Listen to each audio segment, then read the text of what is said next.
Hello good morning guys, welcome back to my channel. और मुझे एक डीएम आया था कि डाइजेशन पावर के बारे में हमें कुछ बताइए। और साथ ही में मुझे एक और डीएम आया था कि गर्मी की सीज़न में हमें क्या खाना चाहिए कि हमारा डाइजेशन अच्छा रहे। Okay okay.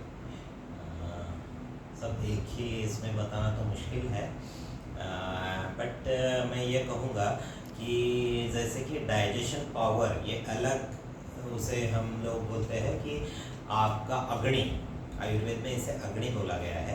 हर एक व्यक्ति का अग्नि यानी पाचन शक्ति ये अलग अलग होती है, उसके प्रकृति के अनुसार होती है। सपोज कोई आदमी वात प्रकृति का है या कोई पित्त प्रकृति का है या कफ प्रकृति का है, तो उसका अग्नि अलग अलग होता है, यानी उसका डाइजेशन पावर अलग अलग रहेगा। ओके, समझ रहे हैं? तो ये इस तरह आयुर्वेद में बताया गया है। फॉर एग्जांपल हम ऐसा दे सकते हैं कि सपोज सभी को हमने समोसे मंगाए, तो समोसे सभी को डाइजेस्ट हो गए या समोसे सभी को अच्छे तो लगते हैं खाने में, लेकिन हर एक को उसका परिणाम अलग अलग महसूस होगा। कफ प्रकृति वाले को समोसा डाइजेस्ट होगा, उसको कोई तकलीफ नहीं होगी। पित्त वाले को थोड़ी एसिडिटी हो जाएगी, और वात प्रकृति वाले को डाइजेशन नहीं होगा, उसको अगले दिन पेट साफ नहीं हो सकता है। तो ऐसे कुछ अलग अलग समस्याएं होती है। तो मुझे ये कहना है, यहाँ पे अग्नि यानी क्या है?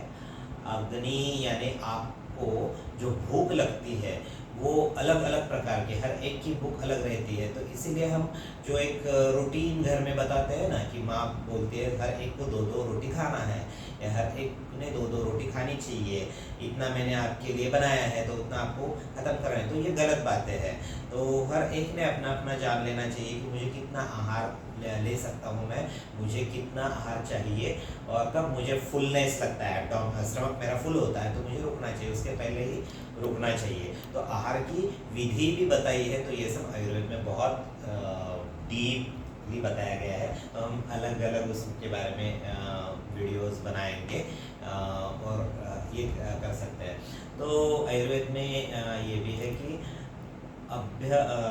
अभ्यवरण शक्ति और जारण शक्ति, यानी हमें आहार कितना लेना है इसका भी एक क्राइटेरिया है कि हमें जितना ले सकते हैं उतना ही लेना चाहिए। हमारे थाली में इतना परोसा है तो उतना सब हमें खाना नहीं चाहिए, तो हमें जितना लगता है उतना ही लेना चाहिए। तो ये सब अग्नि के ऊपर है। तो वात, पित्त और कफ प्रकृति के अग्नि जो बताया है वो मैं आपको शॉर्ट में बताता हूँ। वात वालों को इरेगुलर रहता है, विषम अग्नि बोलते हैं उसको।